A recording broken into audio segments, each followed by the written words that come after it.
Saya mulai terlebih dahulu ya, Bu. Silakan.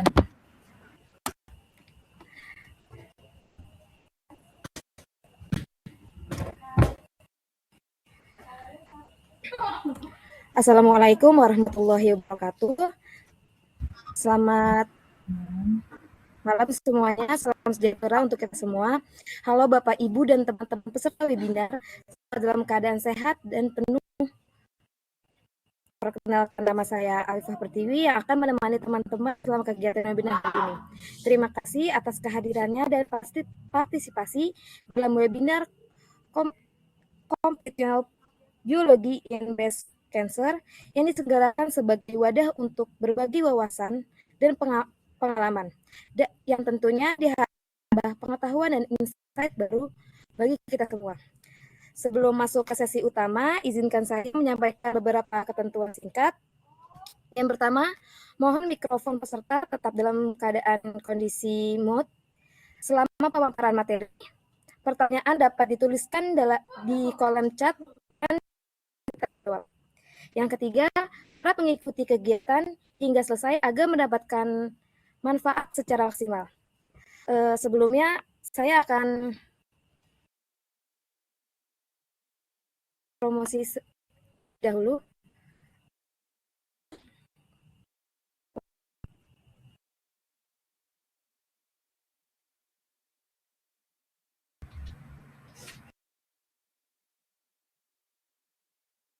Suara Mbak Afifah emang ini ya? Kenapa? Kayak putus-putus di saya tadi. Suara saya aman nggak, Mbak? Aman, Bu. Aman ya.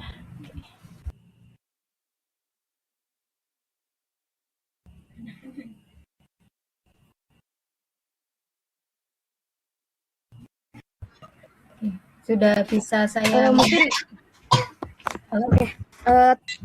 Terkendala sinyal, Bu. Mungkin bisa dilanjut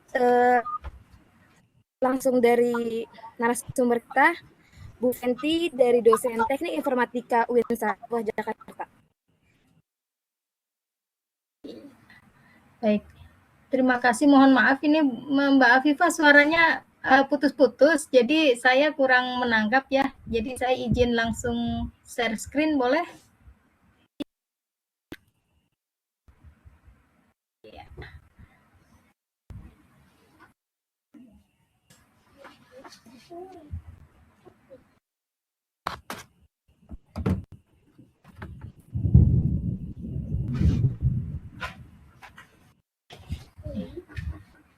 Sudah terlihat?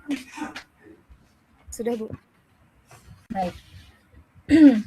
Ya, bismillahirrahmanirrahim. Assalamualaikum warahmatullahi wabarakatuh.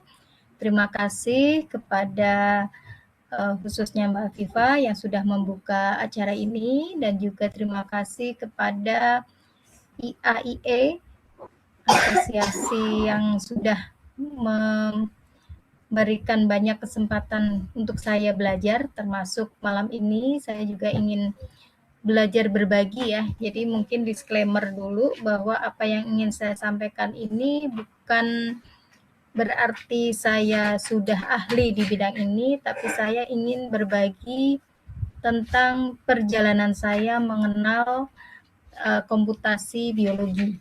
Nah, ini memang hal yang baru bagi saya, sehingga saya ingin memberanikan diri untuk mensyiarkan ya, atau menyebarluaskan yang orang biasanya mengenal dengan kata-kata bioinformatika. Nah, kalau istilahnya bioinformatika ini kita sudah langsung menebak bahwa oh ya, ini ada biologi dan informatika. Nah, tapi di sini saya lebih mempersempit lagi tentang komputasional biologi atau biologi komputasional. Nah, dikhususkan lagi pada kanker payudara, di mana ini adalah salah satu topik riset penelitian disertasi saya. Nah, di mana saya mempelajari tentang analisis multiomics dan hubungannya atau tujuan akhirnya pada pengobatan presisi atau kedokteran presisi. Nah, izin memperkenalkan diri, saya Fema Eka Muzayana Agustin. Nah, jadi kalau dilihat dari background pendidikan, saya S1 itu dari manajemen ekonomi dari Unsur Purwokerto. Nah, kemudian bidang informatika itu saya ambil di Magister Ilmu Komputer di UGM. Nah, saat ini saya sedang belajar tentang ilmu komputer khususnya di bioinformatika. Ini di IPB. Jadi insya Allah mohon doanya agar apa yang saya rintis ini bisa segera selesai. Nah, jadi kalau ada lagu yang namanya Cikini Gondang Dia, ini saya termasuk yang Cikini ke Gondang Dia dari ekonomi ke bioinformatika. Nah, gitu ya. Jadi agak-agak sebetulnya agak-agak nggak nyambung ya, agak-agak nggak nyambung dari ekonomi kok bisa ke bioinformatika. Tapi sebetulnya banyak kesamaan. Kesamaannya adalah ilmu komputer atau informatika ini bisa diterapkan di mana saja sehingga ada hal-hal yang saya temukan. Jadi kalau dulu di ekonomi saya belajar tentang ekonometrika, di bioinformatika ternyata juga ada hal-hal yang mirip-mirip, mirip-mirip gitu ya. Sehingga kaget ya karena sebuah bidang baru yang tidak kalah ruwet dengan ilmu ekonomi. Gitu. Tapi sama-sama mengasihkan untuk diteliti. Nah, untuk menghubungi saya bisa dihubungi lewat email, lewat HP, bisa telepon, bisa WA, di nomor yang sudah tercantum. Dan juga untuk melihat penelitian-penelitian saya juga sudah ada di Sinta Kemendikti Sentek ya sekarang. Dan juga sudah beberapa artikel saya yang terindeks Scopus walaupun masih dalam bentuk proceeding, belum jurnal publikasi ya, belum jurnal internasional. Kemudian untuk media sosial saya menggunakan IG dan Facebook seperti biasa. Kalau TikTok jarang. Saya lebih senang, lebih nyaman di Facebook dan IG ya, sesuai dengan gen X. Oke, dan moto hidup saya adalah khairun nas anfa'uhum linnas. Jadi sebaik-baik manusia adalah yang bermanfaat bagi manusia lain. Dan saya berharap apa yang saya sampaikan malam ini juga ada manfaat yang bisa diambil. Oke. Nah, perkenalan saya dengan bioinformatika itu berawal dari kecintaan saya terhadap jamu. Nah, kebetulan ya, sebetulnya bagi Allah tuh tidak ada yang kebetulan. Tapi perjalanan saya mengenal bioinformatika itu diawali dari sebuah seminar di FKUI di Salemba tahun 2020 bulan Februari kalau nggak salah. Saat itu lagi maraknya COVID, awal-awal maraknya COVID.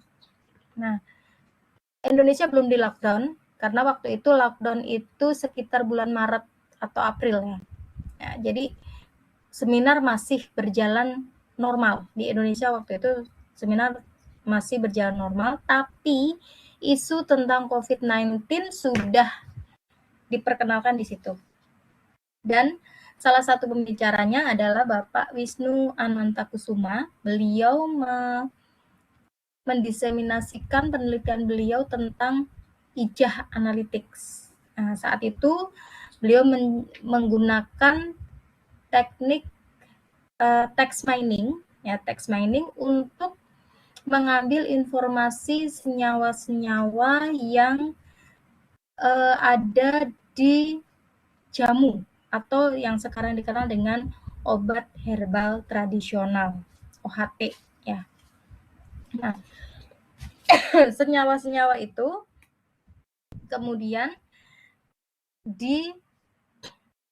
diramu sedemikian rupa menjadi sebuah aplikasi. Jadi sekarang bahkan berkembang menjadi, jadi ada senyawa, ada protein, ada hubungannya gitu ya, dikaitkan gitu ya, sedemikian hingga jadi kalau misalnya kita masukin nih penyakitnya, kira-kira senyawanya ada di mana dan senyawanya apa, kemudian di tumbuhan mana. Nah, seperti itu kurang lebih ya. Jadi analitiknya itu sampai ke senyawa. Nah, ini kurang lebih yang sudah dikembangkan beliau di IPB. Itu ada yang namanya Pusat Studi Biofarmakatropika atau TROP BRK. Nah, ini yang berkaitan dengan jamu tradisional ya. Jadi sebetulnya di Indonesia, mohon izin saya ambil minum dulu.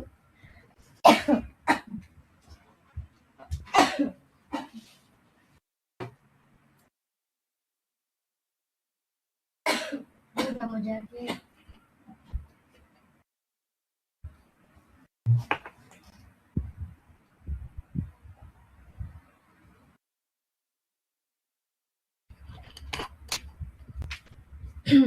Nah, dari situ saya semakin penasaran karena saya sebetulnya di awal-awal minat penelitian itu ada di text mining. Jadi saya lebih banyak berkutat di NLP karena saya dari UIN, jadi NLP untuk Quran dan hadis. Nah, tapi begitu saya melihat bahwa text mining ini ternyata bisa digunakan untuk menggali senyawa-senyawa dari banyak paper, kemudian dari banyak dataset gitu ya. Wah, saya jadi berpikir, wah ini keren banget gitu. Ternyata bermula dari ketertarikan terhadap obat herbal tradisional karena saya tuh punya angan-angan gini ya. Kalau kita mendengar negara Korea, pasti kita tahu, oh ginseng. Nah, tapi ketika kita mendengar Indonesia, begitu banyak herbal di Indonesia. Nah, kita kenal ya itu yang daun yang kecil-kecil itu di gambar itu adalah daun kelor. Daun kelor itu manfaatnya banyak banget. Kemudian kalau kita ada sakit DBD, oh jambu merah, jambu yang bijinya merah gitu ya. Untuk apa? Untuk naikin trombosit. Kemudian vitamin C, kita tuh punya banyak banget jenis jeruk gitu ya. Nah, tapi kita tidak punya spesifik satu yang Indonesia tuh apa gitu. Nah, sehingga ketika saya mendengar ada ijah, ada kemudian dan bahkan ya dari FKUI, IPB itu juga saat itu merekomendasikan herbal untuk meningkatkan imun tubuh melawan virus COVID itu juga dari tim ini. Gitu. Jadi dari situlah saya kemudian penasaran dan semakin banyak membaca paper-paper berkaitan dengan bioinformatika. Nah, kemudian perkenalan saya dengan breast cancer ini berawal dari alasan subjektif. Kenapa sih saya memilih breast cancer ini gitu ya?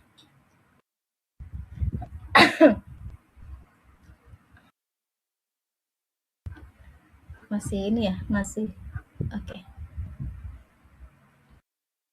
Kenapa saya memilih breast cancer ini? Ini ada dua alasan. Yang pertama adalah alasan subjektif dan alasan saintifik. Nah, alasan subjektif ini tanggal 19 Mei saya mendapatkan sebuah kabar gitu ya. Jadi saat itu saya mendampingi ibu menjalani biopsi karena ada benjolan di dada sebelah kanan. Nah, di 19 Mei itu saya mendapatkan kabar atau hasil diagnosisnya ibu saya menderita didiagnosis breast cancer stadium 3. Nah, dan di tanggal 19 Mei itu juga ini 2023 ya. Punten salah, 2023 bukan 2025, 2023. Jadi sudah 2 tahun lalu ya. Iya. hampir 3 tahun. Nah, di tanggal 19 Mei itu saya juga mendapatkan kabar malam ya, kalau ibu saya didiagnosa itu jam 10 pagi, kabar bahwa saya diterima di IPB itu 10 malam.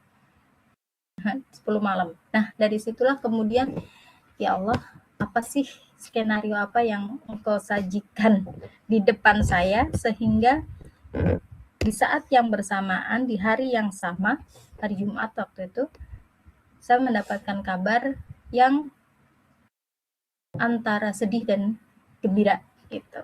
Nah, sehingga di situ kemudian ya saya hanya berucap alhamdulillah ala kulli hal. Nah, seiring berjalannya waktu saya tetap menjalani kuliah saya. Nah, kuliah saya.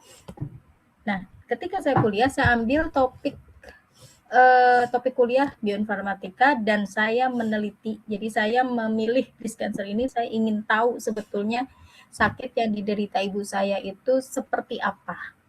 Stadium 3 itu seperti apa? Kemungkinan terburuknya apa? Kemungkinan baiknya apa? Dan apa yang harus saya jalani. Nah, ternyata breast cancer ini memang penyakit yang nomor 2, kejadiannya itu nomor 2 di dunia. Nah, jadi tingkat kematiannya itu nomor 4 di dunia. Dari situlah kemudian saya, oh berarti kalau saya mempelajari breast cancer, insya Allah ada manfaat yang ada kontribusi yang bisa saya sumbangkan pada penyakit yang memang luas dampaknya. Nah, di sini kemudian saya mempelajari bahwa breast cancer ini bukan penyakit yang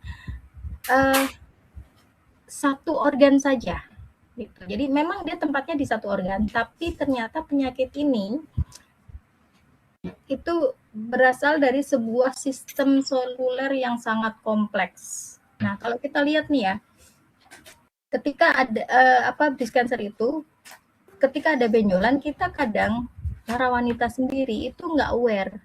Kenapa? Karena memang di dalam payudara sendiri itu banyak kelenjar, ya, banyak kelenjar yang memang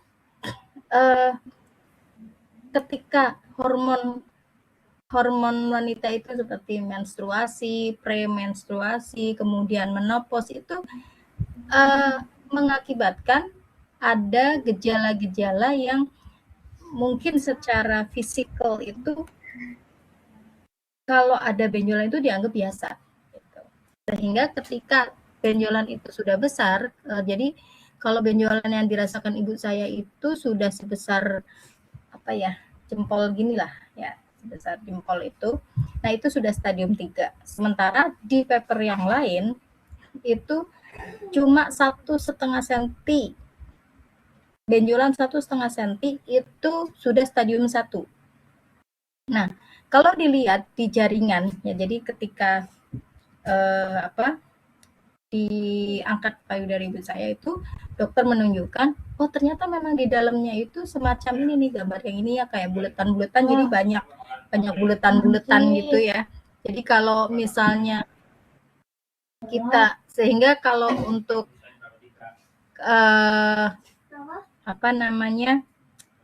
deteksi dini itu disarankan untuk periksa payudara sendiri. Nah, itu tidak setiap wanita punya kepekaan membedakan benjolan yang normal dan yang tidak. Nah, kenapa? Karena memang sifat karakter organnya itu memang demikian. Nah, di sini ada TDLU ya. TDLU ini semacam jaringan yang ternyata di dalamnya itu juga banyak sel-sel. Nah, saya terus terang tidak menguasai pemahaman secara klinisnya. Nah, tidak menguasai secara klinisnya, hanya melihat progres. Jadi kalau normal itu kondisinya seperti ini nih. Nah, jadi kemudian kalau ada semacam gejala lain gitu ya, itu ada tambahan-tambahan yang seperti ini, hiperplasia. Kemudian kalau kemudian dia berkembang lagi, ini sudah karsinoma. Karsinoma itu jaringan yang liar ya, liar gitu. Nah, kalau sudah invasif berarti dia sudah metastase. Nah, stadium 3 yang diderita ibu saya itu sudah mengarah metastasenya ke bone, ke tulang. Gitu, ke tulang. Sehingga sebetulnya saat itu ibu itu harusnya operasi. Gitu. Diangkat, langsung diangkat. Kenapa? Karena sudah invasif. Gitu. Nah, kemudian ini yang C, mohon izin karena ada azan ya, saya izin untuk mute dulu.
Baik, saya lanjutkan. Nah, jadi kalau secara histologi, ya secara hasil biopsi itu secara dari hasil biopsi itu dicek dengan IHC, kalau saya bilangnya simpelnya IHC atau immunohistochemistry. Nah, jadi si jaringan yang diambil tadi kemudian diolah sedemikian rupa gitu ya, sehingga dia kemudian menunjukkan ada hormon-hormon IR, PR, HER2. IR itu estrogen, PR itu progesteron, HER2 itu apa ya? Saya kurang hafal istilah teknisnya, istilah klinisnya. Nah, tapi dari situ kemudian patologi analitiknya itu memisahkan sub-subtipe. Jadi breast cancer itu ada 4 subtipe. Nah, ada luminal A, ada luminal B, ada HER2, ada TNBC. Nah, jadi kalau secara subtype subtipe jenis-jenis breast cancer-nya itu dibagi berdasarkan ada atau tidaknya, jadi positif atau negatifnya hormon-hormon ini. Apa ya? Estrogen reseptor, progesteron reseptor sama HER2. Nah, ini. Nah, dari paper yang saya baca itu memang paling banyak itu adalah yang tipe luminal A. Luminal A itu IR-nya IR-nya positif, IR-nya positif kalau nggak salah ya. Nah itu paling banyak nih, luminal A. Nah kalau yang PR-nya progesteronnya positif, progesteronnya ada positif, IR-nya negatif, itu luminal A. Kemudian ada juga yang luminal B. Nah, luminal B ini sebagian besar itu diderita oleh orang-orang yang sudah menopause. Nah, karena apa? Karena estrogennya sudah menipis, IR-nya negatif. Kalau nggak salah gitu penjelasannya. Kemudian jika HER2-nya positif, maka itu disebutnya subtype-nya HER2. Subtype-nya HER2. Nah, kalau ini IR plus, PR plus itu ya, itu luminal A. IR-nya negatif yang mana? Jadi ini istilah kliniknya gitu ya. Tapi sebetulnya kalau di paper yang saya baca hanya ada 4 subtipe ya. Luminal A, luminal B, kemudian HER2 positif, pokoknya yang HER2 positif ini masuk ke dalam subtipe HER2. Kemudian TNBC ini adalah triple negatif breast cancer. Jadi kalau estrogennya negatif, progesteronnya negatif, kemudian HER2-nya negatif, itu masuk ke TNBC dan ini high risk, yang high risk banget gitu ya. Jadi dan jumlahnya memang paling sedikit. Gitu. Paling banyak luminal A. Nah, luminal A ini berdasarkan berdasarkan data klinis itu juga lebih banyak yang tingkat kesembuhannya tinggi. Gitu. Jadi penderitanya banyak, tapi tingkat kesembuhannya tinggi. Gitu. Nah, ini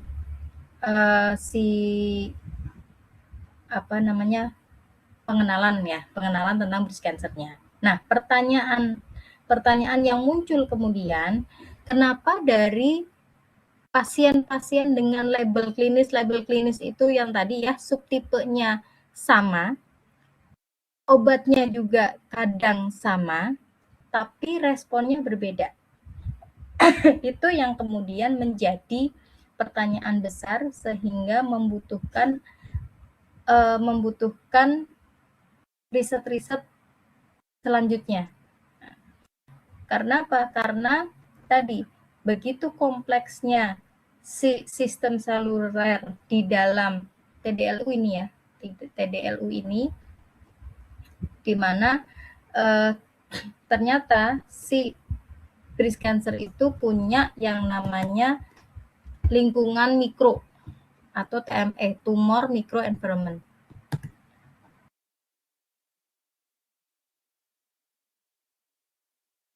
Nah, ya, jadi si breast cancer ini dia punya yang namanya mikro lingkungan tumor atau tumor microenvironment. Nah, di mana meskipun subtipenya sama, tapi gen-gen yang mempengaruhinya itu bisa berbeda-beda. Sehingga jika gennya berbeda, itu akan mempengaruhi respon terhadap obat yang diberikan kepada pasien. Nah, jadi contohnya ya,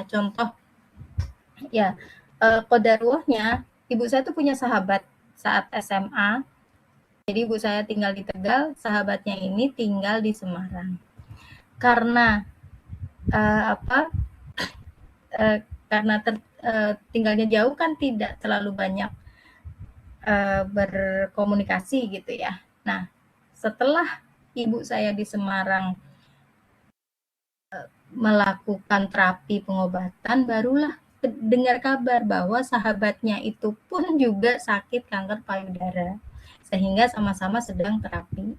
Nah, disinilah kemudian saya melihat dengan nyata ya, bahwa dengan penyakit yang sama, kebetulan sama-sama sedang kemo, cuma ibu saya karena saat itu badannya itu turun banget berat badannya dari 65-an kalau nggak salah, itu jadi 45, turun 20 kilo.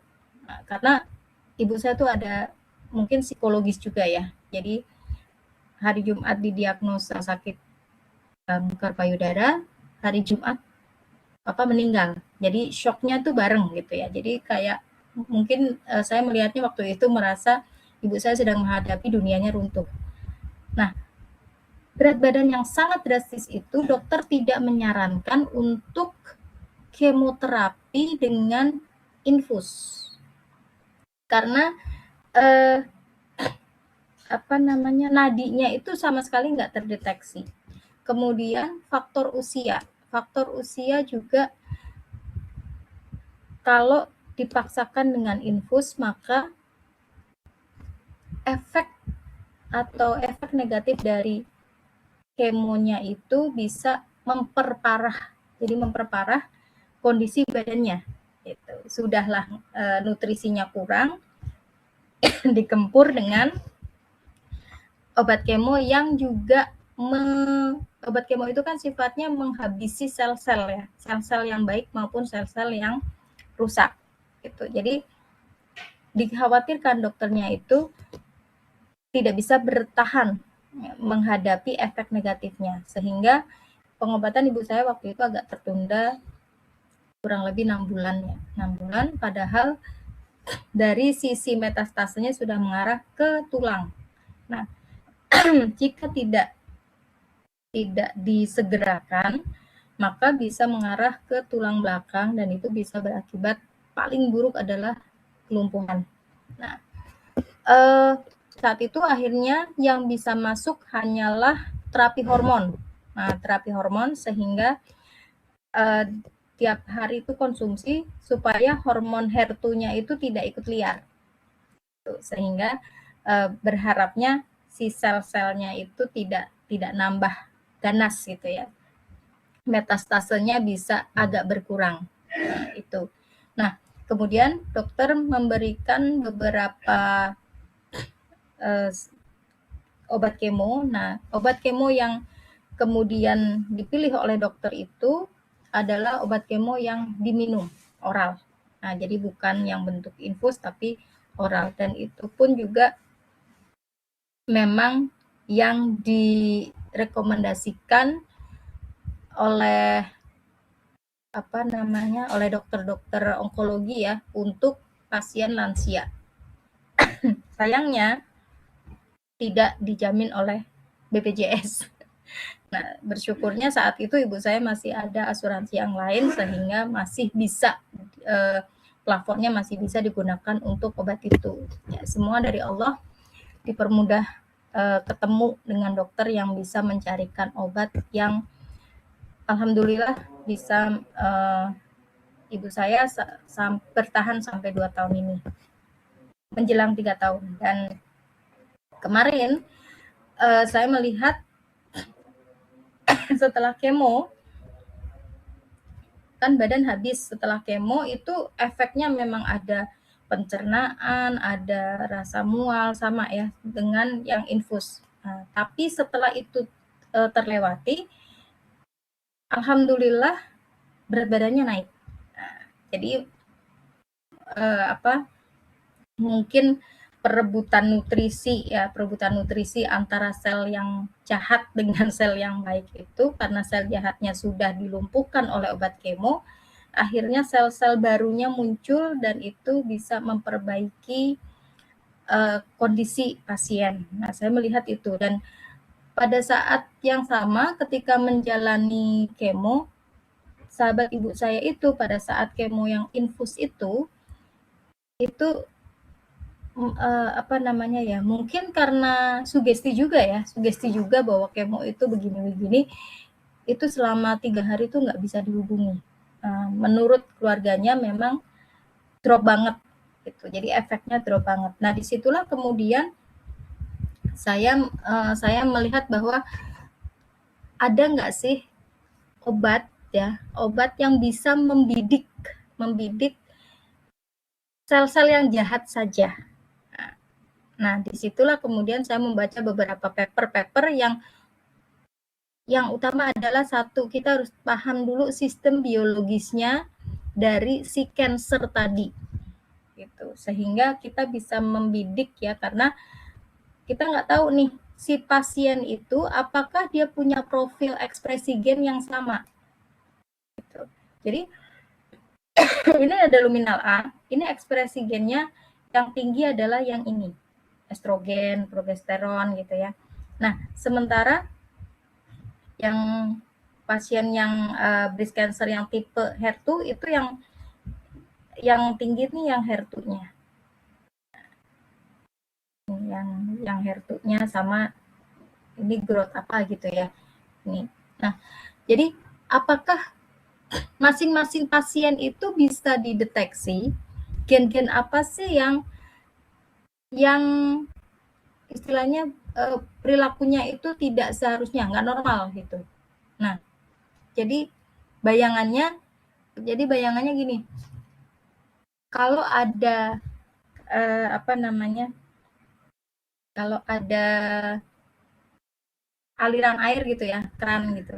Nah, oh sumbatannya ada di sini nih. Nah, di sumbatannya ini yang dibenerin aja. Jadi bukan semuanya yang diberesin gitu. Nah, gitu. Sehingga disitulah kemudian oh kita harus tahu nih sistem biologisnya. Nah, sehingga ini yang tadi TDLU lupa betul ini luminal unit kalau nggak salah ya. Ini yang terjadi. Jadi ini bisa digambarkan dalam bentuk graf, di mana titik-titik graf itu, titik-titik grafnya itu ada yang sel tumor, sel imun, fibroblast, kemudian ada nggak sih sel tumor ini berhubungan dengan sel imunnya. Misalnya gini, sel imunnya lemah sehingga kiriman penjagaan ini berkurang, sel imunnya jadi bisa datang. Nah, jadi kayak gitu. Jadi kalau di pathway-nya, jadi pathway itu apa ya? Jalurnya. Jadi misalnya dia harusnya bercabang ke kanan, tapi karena di sini nggak ada pagernya, nggak ada penghalangnya, nerobos aja dia ke sini. Sehingga itulah dia membuat si sel jadi yang harusnya nggak berkembang jadi berkembang. Gitu. Nah, kemudian, si tumor ini itu isinya ada yang, ini digambarkan ada dalam berbagai bentuk data ya. Jadi ada yang dilihat dalam bentuk cuma single cell, ada yang kalau sekarang itu yang banyak kan populasi sel gitu ya. Nah, ini juga ada penelitian yang hanya dia menggunakan satu sel gitu. Nah, saya belum ke arah sini. Ya, saya baru melihat di sel kanker itu isinya apa aja sih. Nah, kalau misalnya ternyata di sel di lingkungan tumor itu ada imun sel. Nah, sebetulnya imun ini sel-sel imun ini bisa melindungi si sel yang kena cancer tadi. Jadi sebetulnya kalau jadi ada banyak penelitian yang sudah berusaha memberdayakan sel imun ini sehingga si sel ini bisa memperbanyak diri untuk menyerang si sel kankernya. Nah, tapi ternyata si sel kanker tadi juga dia pinter, dia mengenali, oh ini dia mau nyerang saya nih. Nah, dia menyerang serangannya dari yang arah mana, dia ngerti juga gitu. Jadi kita orang ilmu komputer itu mencoba mencari ya jaringan-jaringan mana sih yang bisa memperkuat. Jadi nanti oh ternyata sel misalnya ya T-sel ini dia punya hubungan dengan gen-gen yang mana. Nah, gen-gen ini dia bisa kuat jika dia mendapat protein apa. Nah, seperti itu, protein atau apalah enzim gitu ya, apakah dia protein atau enzim yang bisa distimulus untuk bisa memperkuat imun sel. Nah, ini yang kemudian disebutnya imunoterapi. Tuh, jadi ada tren penelitian yang khusus dia meneliti tentang imunoterapi. Kenapa? Karena dia mempelajari perilaku dari si sel imun ini supaya dia kuat dan bisa mengembalikan fungsi dari sel yang tadinya liar jadi jinak. Gitu. Nah, kemudian di sini juga hubungan dengan setokinnya, kemudian bagaimana dia tingkat pertumbuhan selnya itu seberapa, dia bisa bergerak cepat, invasif itu karena dukungan siapa itu. Nah, itu bisa dianalisis dengan analisis jaringan. Gitu. Nah, kemudian, di sini TME ini sifatnya kan heterogen per pasien, sehingga muncullah keinginan untuk bisa nggak sih kalau pasien sudah tahu kalau di biopsi kemudian ini tipenya luminal A, luminal B. Nah, si subtipe ini bisa jadi sama-sama luminal B, tapi profil gennya itu berbeda. Nah, kenapa? Karena TME-nya juga berbeda. Nah, TME yang berbeda ini mempengaruhi reaksi dari obat-obat yang diberikan. Nah, kemudian saya sempat membedah data klinis dari TCGA. Itu ada yang faktor usia, ada faktor stage-nya, jadi stadium 1, stadium 2, stadium 3, itu berapa lama dia diterapi. Ada yang terapinya itu misalnya radiasi dulu, nah setelah radiasi baru kemo. Nah, ada yang kemo dulu baru radiasi. Nah, itu kan berdasarkan dari physical si cancernya tadi, stadium, kemudian subtipenya gitu. Nah, tapi belum mengarah ke profil dari si molekulernya gitu. Nah, karena bisa jadi kalau di ini belum kalau di sini ya bisa jadi sama-sama luminal A misalnya, tapi yang satu sel imunnya rendah, nah, yang satu sel imunnya tinggi. Nah, di sini ada yang disebut bisa menekan tumor, bisa mendukung tumor. Nah, kalau dia mendukung tumor, artinya kalau dilihat dari profil DNA metilasi misalnya, itu kan ada gen yang mengalami hipermetilasi. Nah, mengalami hipermetilasi itu jadi dia yang seharusnya menekan tumor itu dia nggak berfungsi. Justru dia malah karena dia nggak berfungsi, ibaratnya kayak lampu lalu lintas ya, harusnya dia merah, dia nggak nyala gitu, sehingga bablas aja gitu, dia nggak bisa menekan tumor. Nah, profil hipermetilasi atau hipometilasi tiap pasien itu berbeda. Gitu. Nah, sehingga ada pasien yang cocok dengan imunoterapi, tapi ada yang tidak cocok. Gitu. Nah, kemudian saya mencoba melihat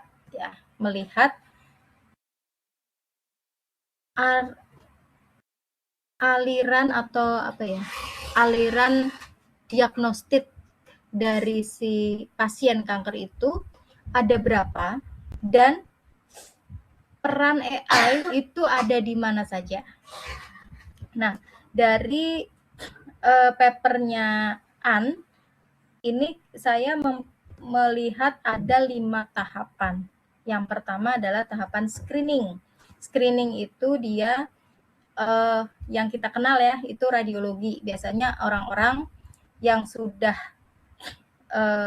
di atas 40 tahun itu disarankan untuk mamografi.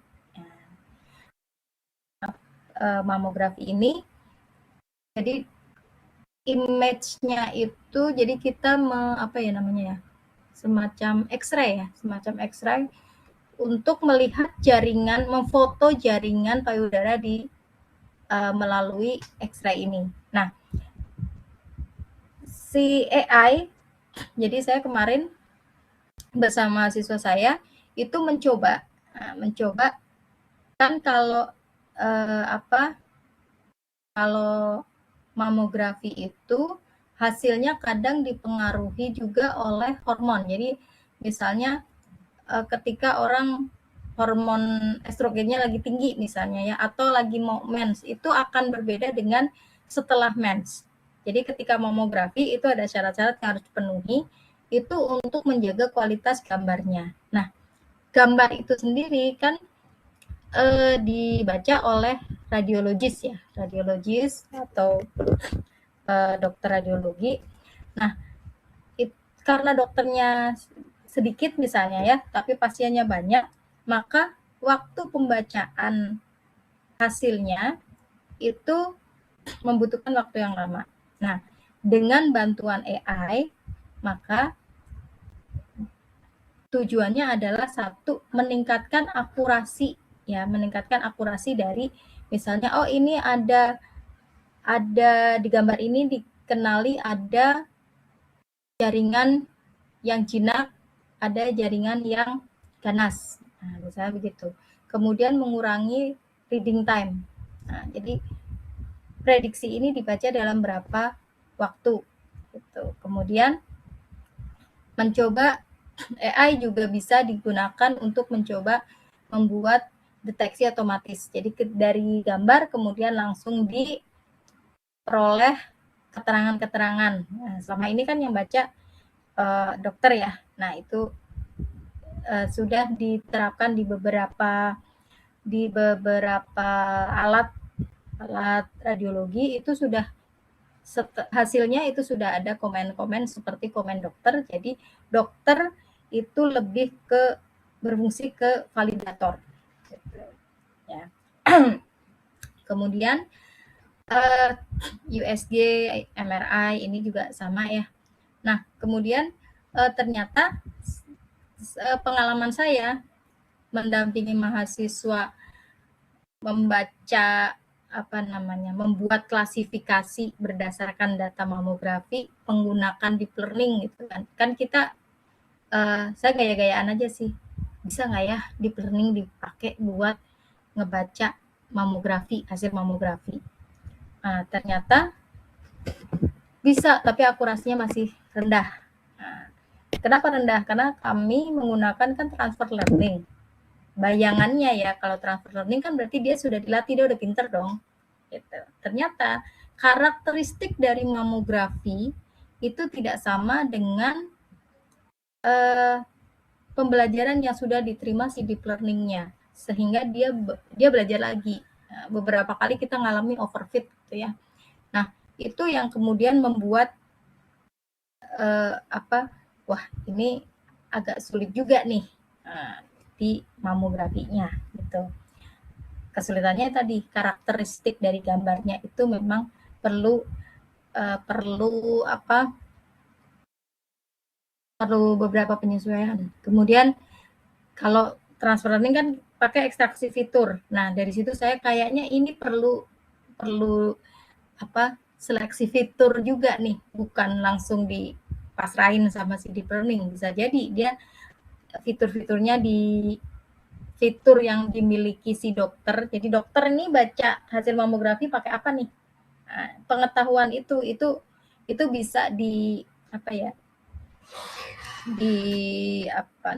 dianotasi lah, dianotasi menjadi fitur-fitur sehingga ketika sebelum dilempar ke deep learning itu sudah dikasih kayak penjagaan dulu gitu. Nah, itu salah satu kemarin mungkin baru hipotesa mungkin harus diginiin dulu nih supaya akurasinya naik, karena beberapa kali akurasinya masih di kisaran yang 80, 85, 87 gitu ya. Jadi belum bisa sampai 90. Atau memang karena keterbatasan dari resource kami karena pakai laptop biasa sehingga gambarnya nggak bisa banyak. Nah, sementara deep learning itu kan haus data. Nah, bisa jadi itu yang menyebabkan akurasinya belum sampai 90 gitu. Nah, kemudian diagnosis juga sama. Saya mencoba menggunakan data histopatologi, data biopsi, itu juga sama. Jadi belum bisa memuaskan, kami belum bisa mengatakan bahwa bisa nih dipakai untuk diagnosis, ya, belum berani ke sana ya, tapi sudah bisa, misalnya bisa nih untuk klasifikasi jinak sama ganas gitu, tapi belum bisa sampai ini masuk ke subtipe apa, belum. Nah, karena datanya juga belum sampai ke sana ya. Gitu. Nah, kemudian untuk staging, jadi AI bisa digunakan untuk tes genetik. Nah, tadi dengan omik-omik, genomik, epigenetik, transkriptomik, kemudian proteomik, itu kita bisa melihat karakter dari si ekspresi gen apa sih yang ada di data pasien ini, kemudian biomarker apa yang bisa diusulkan sebagai kandidat biomarker. Jadi masih kandidat ya. Karena kalau misalnya gen TP53 ini untuk apa gitu. Nah, kita lagi mengusulkan kayaknya ini nih yang ada di pasien nih gitu. Nah, kemudian di staging ini kita udah tahu juga metastasenya kemana. Nah, ini bisa digunakan untuk mendukung pengambilan keputusan treatment apa sih yang cocok. Nah, treatment yang cocok ya. Jadi ini dari tahapan screening sampai dengan respon ini ada prognostik. Nah, AI bisa digunakan untuk prognostik. Jadi datanya dibaca, kemudian ada data klinis, ada data omiknya, kemudian diprediksi, wah ini bisa survive, oh ini kayaknya nanti kalau dia nggak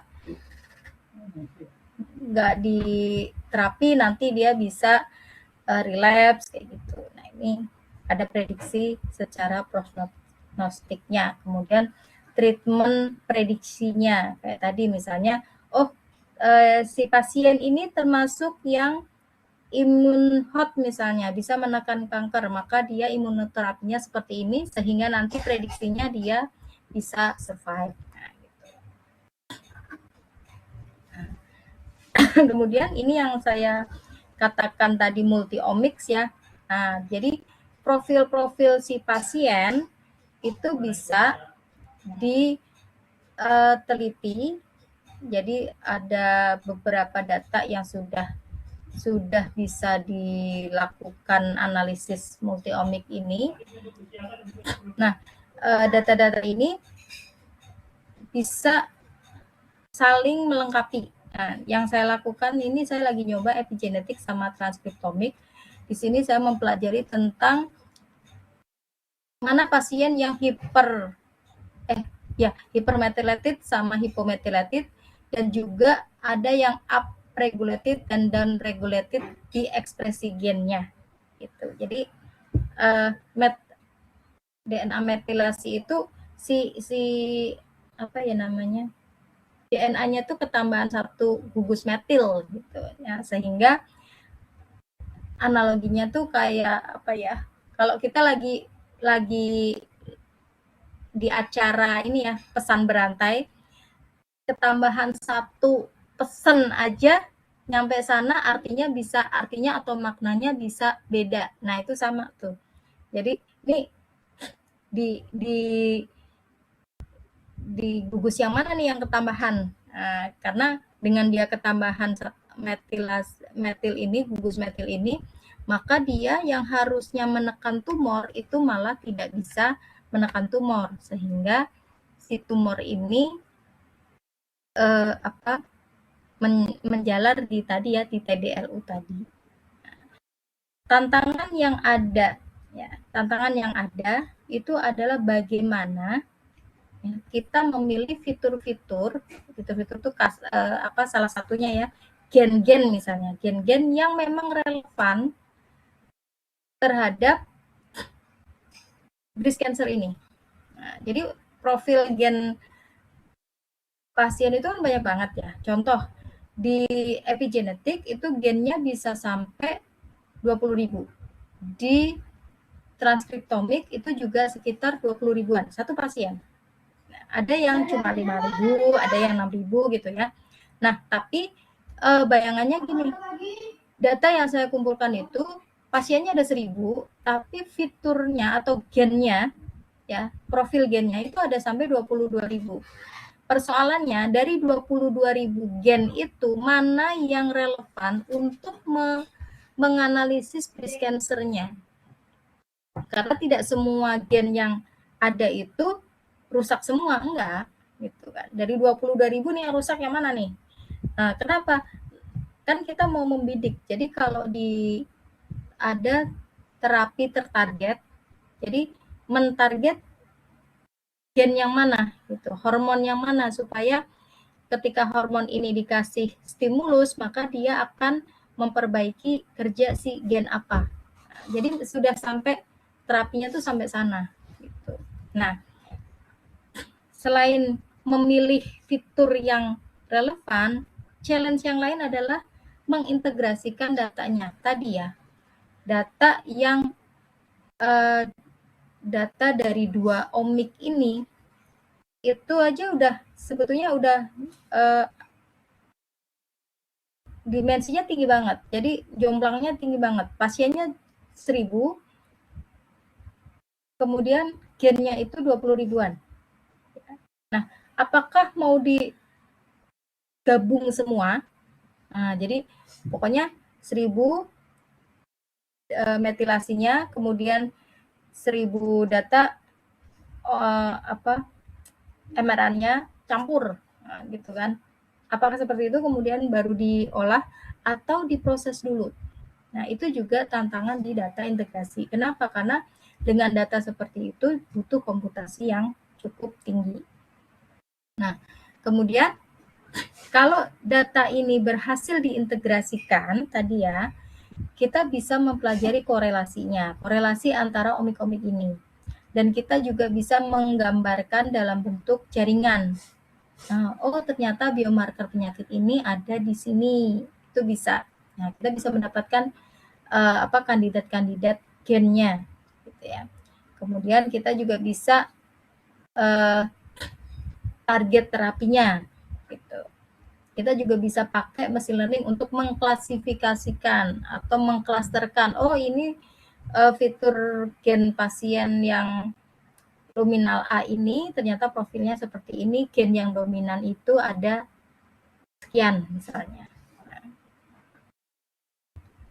Nah, ini challenge-nya. Challenge-nya gini. Ya, jadi tadi fiturnya banyak, terus kita harus mengurangi supaya yang kita olah adalah yang relevan.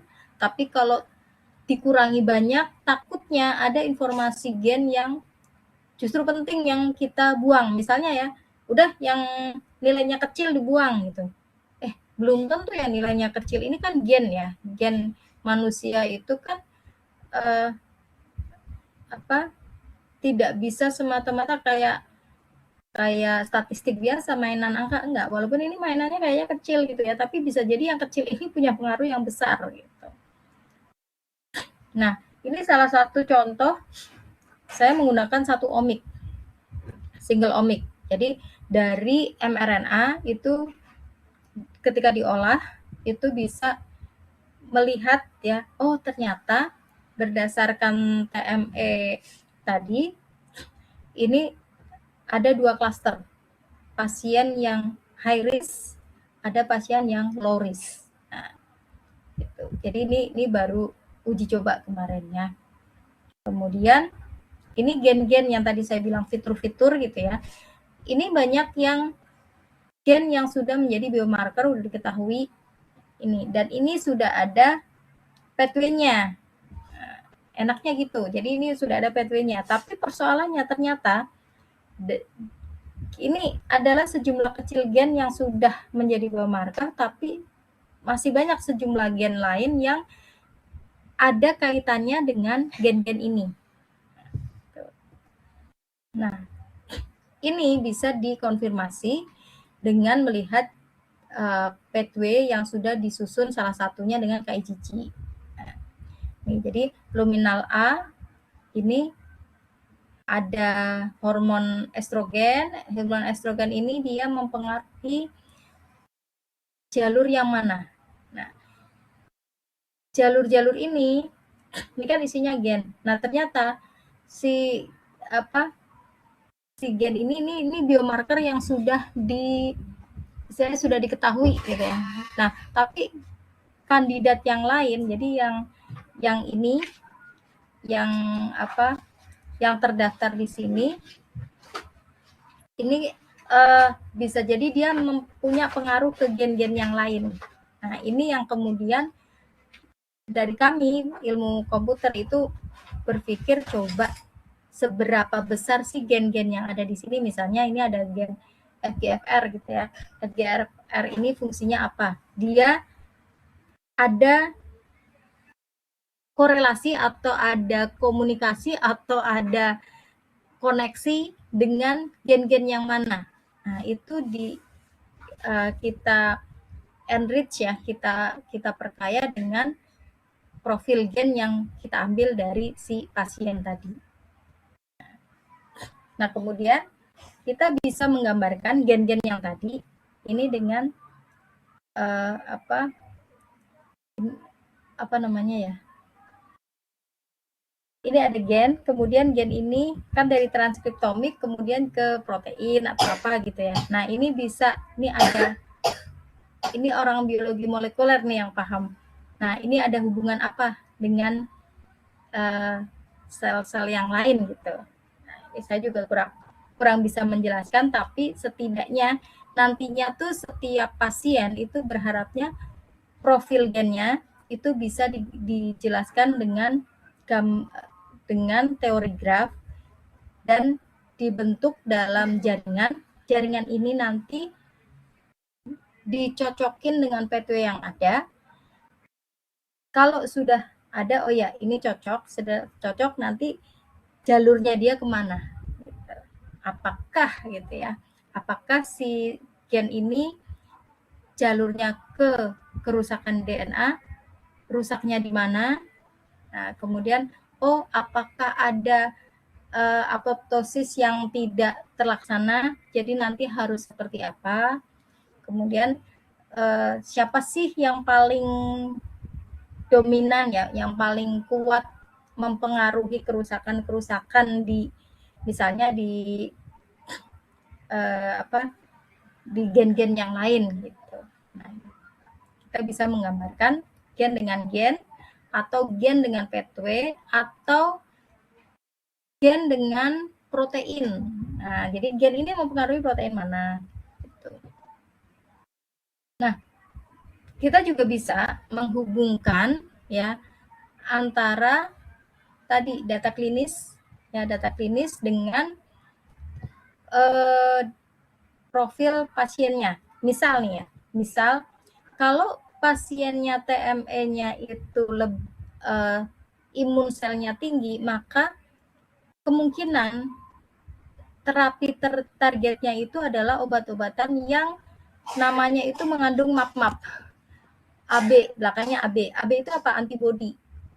Nah, sehingga sel imun yang sudah ada dan diprediksi dia memang tinggi kinerjanya, disuplailah dengan obat-obatan yang bisa meningkatkan antibody.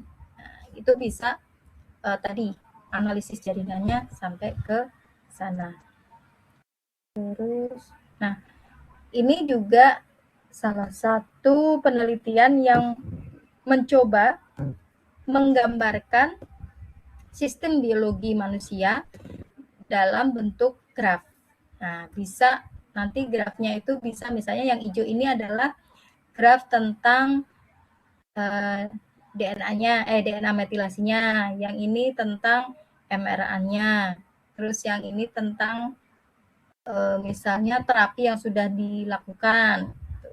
Nah, nanti dihubungkan dengan topologi ini. Nah, yang ada panahnya artinya adalah ini gen yang mempengaruhi gen yang lain. Nah, gitu. Tapi ada juga gen yang ya dia hanya berkoneksi, ada berkorelasi, koekspresi, misalnya sama-sama berekspresi bareng tapi dia tidak saling mempengaruhi, itu mungkin juga ada gitu. Oke ya, jadi ini sharing sejauh teori yang sudah saya baca gitu ya, sehingga yang menjadi challenge buat saya khususnya di riset saya adalah tadi bagaimana mengintegrasikan omik-omik tadi, kemudian memilih fitur-fitur yang relevan dan bagaimana menampilkan graf tadi supaya bisa dibaca dengan mudah. Nah, ini salah satu paper tentang mengintegrasikan datanya. Ini sudah saya coba. Yang satu tentang ekspresi gen, yang satunya tentang DNA metilasi. Nah, jadi data diolah dulu masing-masing, baru kemudian diintegrasikan di tengah. Kalau udah ada, terus dianalisis nih, dianalisis baru kemudian digabungkan dengan data-data yang lain. Atau ada yang ini, data klinis, data ekspresi gen, sama data ini masing-masing, kemudian dapat daftar kandidat gennya. Nah, ada nggak nih daftar gen 1 dan gen 2 ini yang beririsan, kemudian dilihat korelasinya dan dibikin pathway enrichment-nya. Ini fitur seleksinya yang dan tahapan review ya, review papernya. Itu aja sih yang ingin saya sampaikan mungkin ya.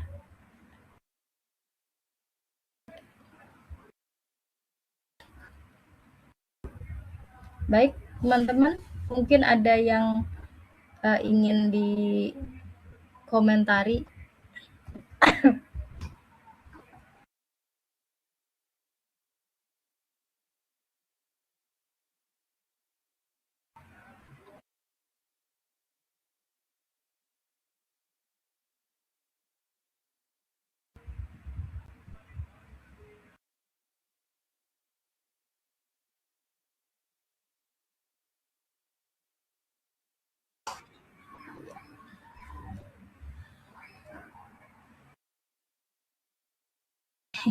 Pak Kodrat, terima kasih.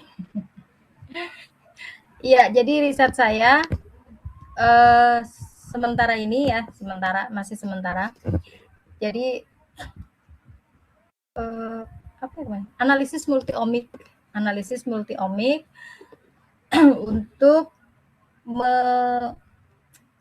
untuk menentukan kandidat biomarker. Caranya masih ke sana. Saya sampai lupa judul riset saya. Ya, jadi analisis multi-omik untuk menentukan kandidat biomarker.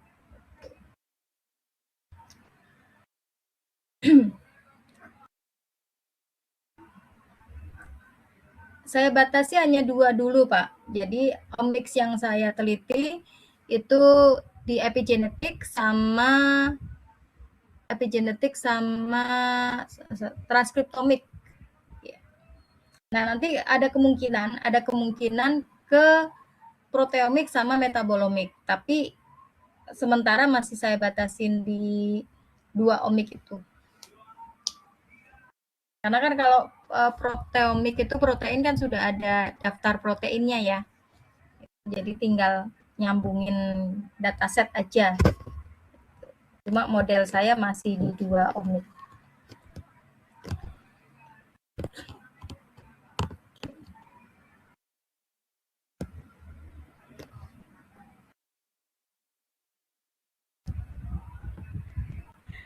Ya, jadi tantangannya yang pertama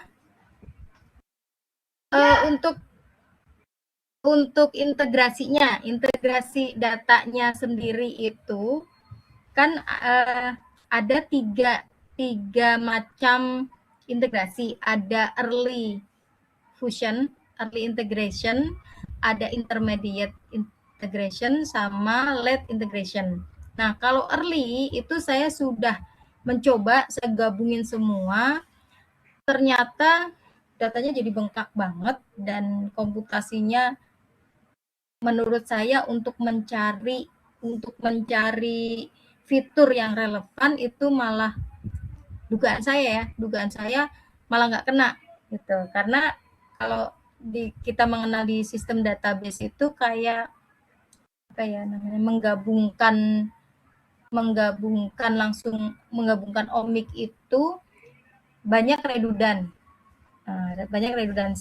Jadi lebih lebih enaknya itu saya mengambil kayaknya, jadi waktu saya lihat data klinisnya itu ada satu kekhasan di setiap pasien itu staging sama, jadi pasien itu sebenarnya bisa dikelompokkan dulu yang stagingnya 1 misalnya ya, kemudian dicek ininya apa profil gennya gitu, fitur-fiturnya, profil ekspresi gennya atau profil DNA metilasinya, itu juga bisa seperti itu. Nah, sedangkan kalau digabung semua itu malah justru datanya nggak bunyi, banyak doang gitu ya, banyak tapi kayak jadi nggak bunyi ya, dan komputasinya agak berat sehingga saya menghindari komputasi itu karena saya kan nggak pakai HPC ya gitu. Kalau yang saya masih membantu dokter. Nah, karena saya belum sampai ke senyawa. Kalau ahli farmasi itu lebih ke senyawa. Gitu. Jadi membantu dokter untuk memahami profil gen si pasien. Nah, nanti direkomendasikan terapinya yang mana.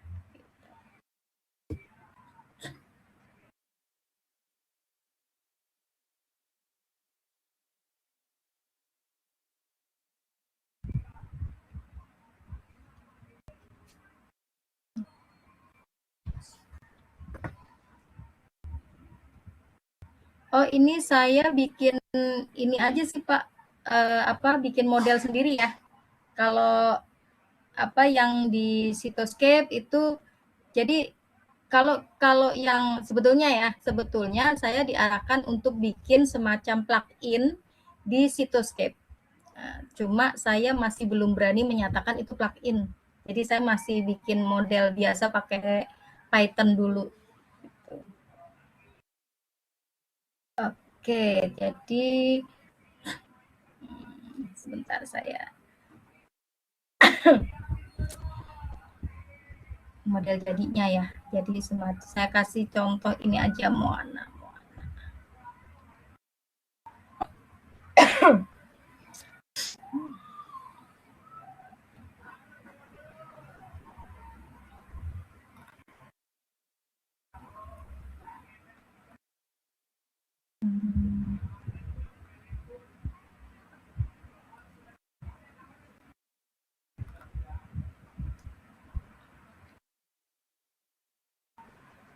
Bentar ya, saya carikan dulu.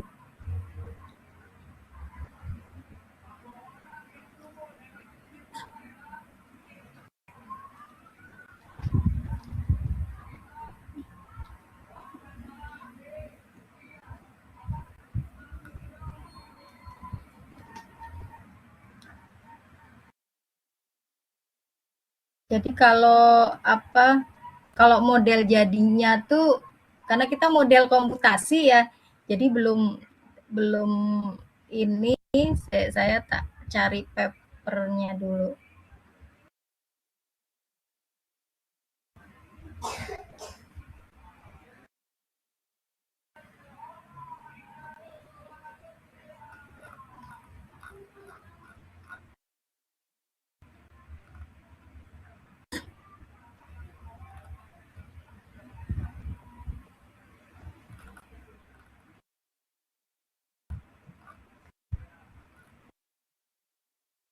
Jadi kalau tadi di ini saya kan ada, nah ini contoh aja deh.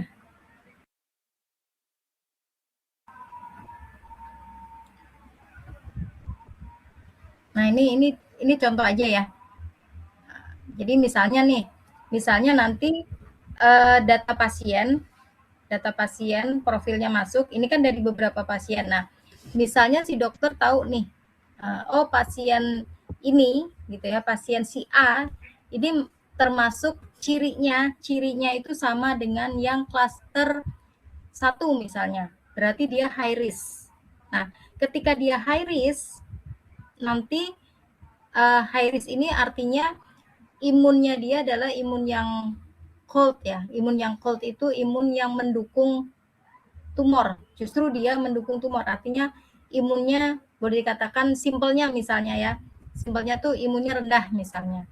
Nah, atau sel imunnya ini termasuk yang sudah dikenali sama sel kanker. Nah, jadi si sel kanker ini juga paham nih. Juga paham bahwa oh ini sel-sel yang yang ada di depan saya, oh udah paham nih gitu ya. Misalnya dia dikuatin pun juga si kansernya kan dia bisa bermutasi terus itu. Nah, sehingga ketika dia ketemu dengan pasien yang oh dia masuk high risk-nya high risk apa? Misalnya sel imunnya T8-nya atau C berapa kayak gitu. Nah, oh ini berarti obatnya nanti yang gitu. Jadi sementara masih nanti adalah bicara dan jawab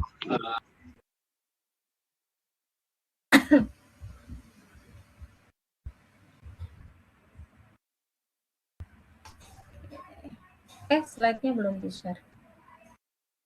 Sorry. Sebentar. Mana tadi?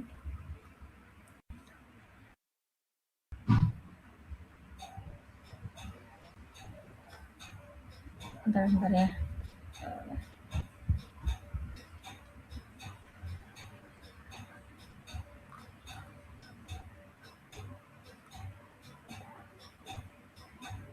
Oh, nggak ada.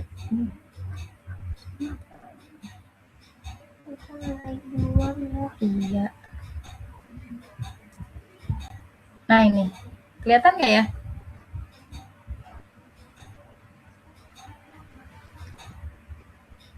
Terlihat, Bu. Lihat ya. Nah, ini. Jadi nanti kalau kita udah dapet nih ekspresi gen ya, mRNA itu kan ekspresi gennya si pasien. Ternyata ekspresi gennya pasien itu masuk ke klaster 1. Misal. Nah, klaster 1 ini gen-gen apa aja yang ada di si pasien nih. Nah, gen ini nanti pengaruhnya kemana gitu. Nah, jadi karena dia high risk, maka direkomendasikan pengobatannya itu pakai yang mana gitu. Jadi sementara nanti pengennya sih begini. Jadi ada, kalau ini kan visualisasinya masih pakai Sankey diagram. Nah, jadi cita-citanya sih nanti misalnya pakai entah GNN atau pakai graf yang lain gitu. Izin Bu Fenty, slide-nya keganti lagi. Hilang lagi. Kenapa ya? Nih. Ini aja kali ya, kalau dibikin itu hilang deh. Nah, kayak gini. Kelihatan ya? Nah, Terlihat, Bu, sudah terlihat. ya, jadi ini salah satu riset saya, cuma belum baru satu ini ya. Kalau disertasi kan panjang ya, baru satu yang coba-cobanya baru sampai ini gitu, dan baru satu omik ini. Nah, kalau 2 omik nanti ketahuan nih si pasien ini apakah dia hipermetilasi dan upregulated sehingga dia masuk ke high risk atau low risk. Nah, jadi dia high risk-nya kenapa? Apakah upregulated atau downregulated expression di gennya, atau high risk-nya karena hipermetilasi atau hipometilasi. Gitu. Kalau hipermetilasi berarti yang harusnya berfungsi sebagai penekan tumor, dia nggak berfungsi. Tapi kalau hipometilasi, yang seharusnya dia melindungi DNA, telomernya DNA, itu telomernya nggak dilindungi, sehingga dia mudah disusupin oleh sel yang merusak. Gitu. Ya kurang lebih gitu deh. penjelasannya agak klinis. Saya juga masih belajar memahami biologi molekulernya, jadi mungkin penjelasannya agak-agak kurang nancep gitu ya. Mohon maaf.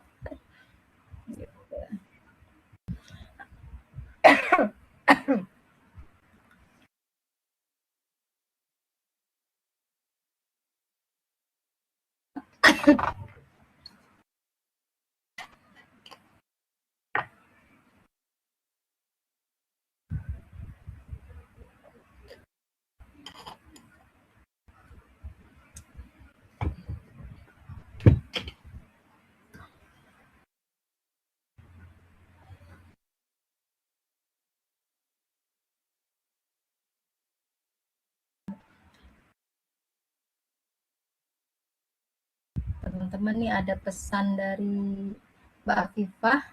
Nah, nanti ada sesi dokumentasi. Mbak Afifah, untuk sesi dokumentasinya gimana? Saya sendiri lupa tadi. Nggak ini ya. Nggak mendokumentasikan.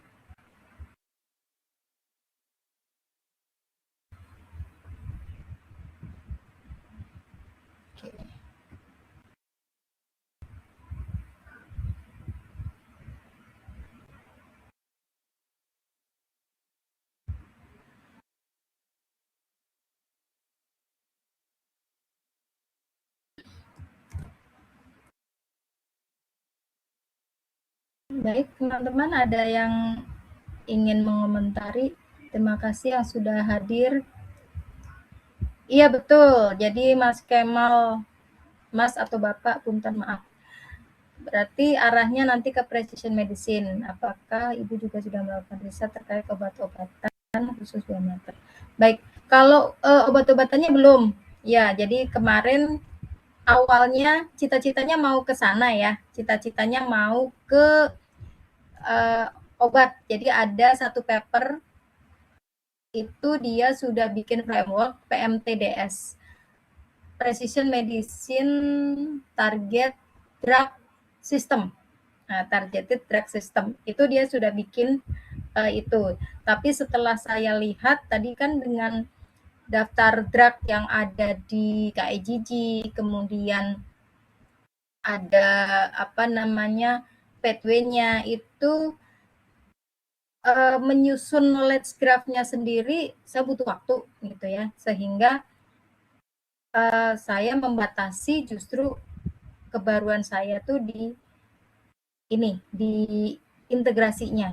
Jadi bagaimana data yang dimensinya tinggi tadi bisa dikurangi dimensinya gitu ya dengan fitur selection, sehingga saya bisa merekomendasikan fitur selectionnya bagusnya pakai ini gitu ya. Saya sih merekomendasikan hybrid. Hybrid itu apa? Statistik dengan ada statistik dan machine learning gitu ya. Tapi saya belum menemukan karena kan kaitannya ketika memilih gen tadi dengan relevansi ke penyakit ya. Nah, saya kok agak menemukan satu hasil yang justru membuat saya itu ragu-ragu ini hasilnya bagus gitu. Karena dari sekian puluh ribu itu bisa dipres yang relevan itu hanya dalam jumlah puluhan gen gitu, nggak nyampe 100. Nah, itu menurut saya justru merasa bener nggak sih gitu ya. Nah, jadi saya belum sampai ke knowledge graph-nya karena untuk knowledge graph sendiri juga butuh waktu juga ya, karena datasetnya juga ternyata besar dan banyak gitu. Jadi saya lebih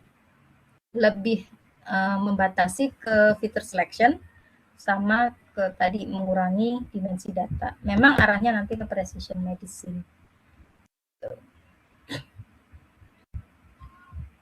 Dan karena ini masih sifatnya disertasi, kalau disertasi kan lebih ke akademik ya, lebih ke akademik ilmu komputernya, jadi saya belum ke manfaat domainnya gitu.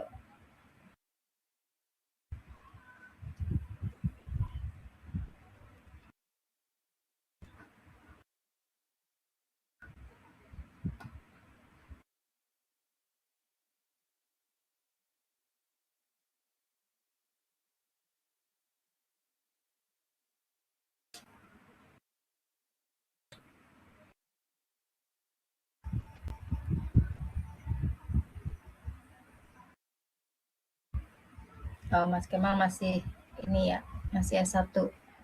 Kalau S1 lebih ini lagi sih, lebih spesifik ya, banyak paper-paper.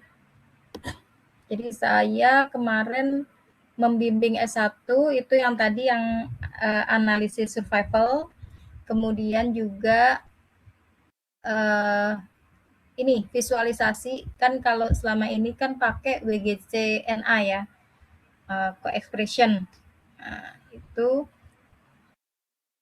juga di apa, WGCNA itu kan sebetulnya mengambil bobot dari fitur-fitur gennya gitu. Kemudian klasifikasi subtype breast cancer berdasarkan fitur gennya. Kalau yang di klinis tadi kan di klinis itu subtype breast cancer itu ada 4, itu berdasarkan immunohistochemical. Jadi berdasarkan hormon yang ada di pasien tadi. Nah, hormon IR, PR sama HER2. Nah, kalau yang saya lakukan bersama mahasiswa saya ini berdasarkan ekspresi gennya. Gitu. Nah, jadi misalnya di subtype luminal A itu yang dominan itu gen apa aja. Jadi kita punya 20 list gen tertinggi di luminal A, kemudian list tertinggi di luminal B gitu. Itu berdasarkan apa gennya. Itu contoh-contoh untuk S1.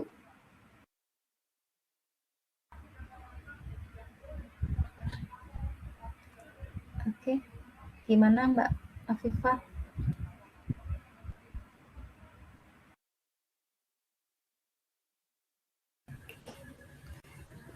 Oke, baik. Selanjutnya sesi dokumentasi. Apakah boleh di on-cam semua?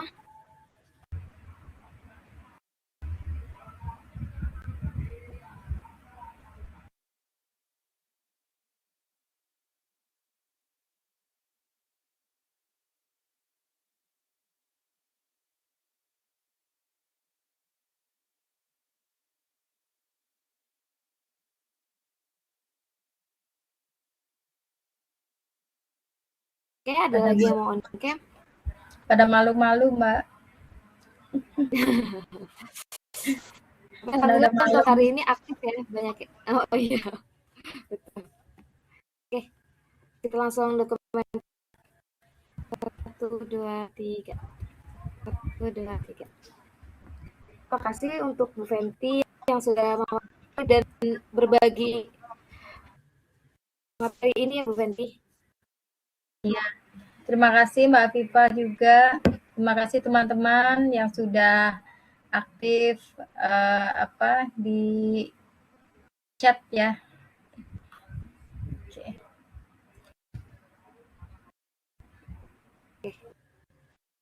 Saya dari moderatornya. Terima kasih untuk teman-teman. Wassalamualaikum wabarakatuh. Terima kasih Bu Fenty sebelumnya. Salam, izin close ya Mbak.